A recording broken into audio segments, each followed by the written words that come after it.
just got this soaker hose out of the box, and you open the box and it says to put it in the sun and leave it in the sun for a few hours and then slowly unroll it, but don't pull it hard, it's easy to break. Which that makes me wonder, well, if it's easy to break in the sun, you know, or not in the sun, or if you haven't left it in the sun, how well is it going to wear and tear? And then I start reading the warning, and the warning says that, you know, lots of don't leave it under pressure, don't leave it in the sun when it's wet, put it away for winter.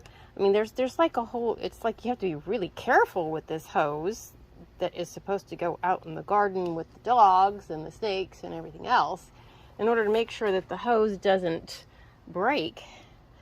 I mean, feeling it, it's certainly a higher quality hose than what I would normally expect, but given that there's so much care required for the hose, you know, and I have a huge property around here, you know, I couldn't possibly put out, you know, 5, 10, 15, 20 or 2 soaker hoses with this type of requirement to take care of it and then expect that I'm actually going to do that. You know, I've got tons of stuff to do around here. I can't believe that this product requires so much care to maintain. It's a hose. I mean, so right off the bat, I'm not excited about this soaker hose because of the care that I'm going to have to give it. I had some soaker hoses outside the fence, probably I would say for about 3 years, and I didn't change them out. I just picked them up this year, and I'm planning on replacing them. And I just can't imagine, you know, this whole line of trees here, sage bushes, if I'm going to put down a soaker hose that has to be well cared for and picked up and, you know, all that, especially with all the wildlife around me. It's just, I don't know. It seems like that soaker hose is going to be more appropriate to a greenhouse. It's really disappointing. I guess what I'm going to do is I'm going to go back and read the announcement, the sales announcement, and see if they had mentioned this previously or if this was just something that you learn once you get it. So I went back to look at the announcement, and it says right here, 70% of water, various accessories, great for lawn and yard. 100 feet. Of course, that's what I was thinking. Great for lawn and yard. Well, that's what I need.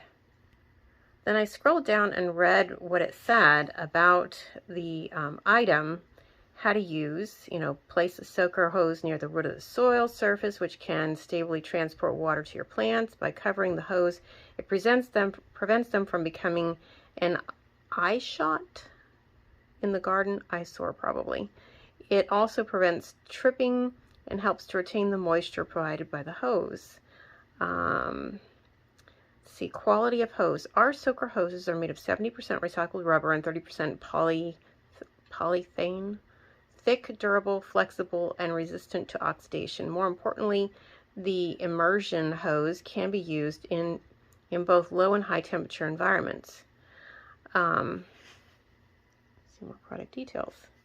Okay, well, that's what I did, and basically that's it. There's nothing else on here about having to be so careful with the hose. I mean, clearly, if you had to be so careful with the hose, then that information should be here in the advertisement. It shouldn't be something that you read on the box after you got it.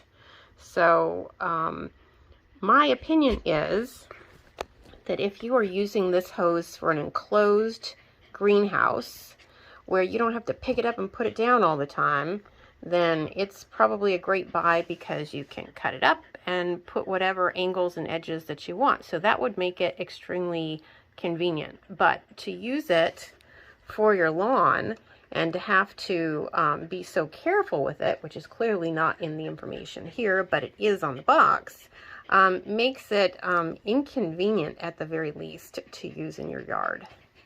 So if you're going to use it for your yard, no, I wouldn't recommend it.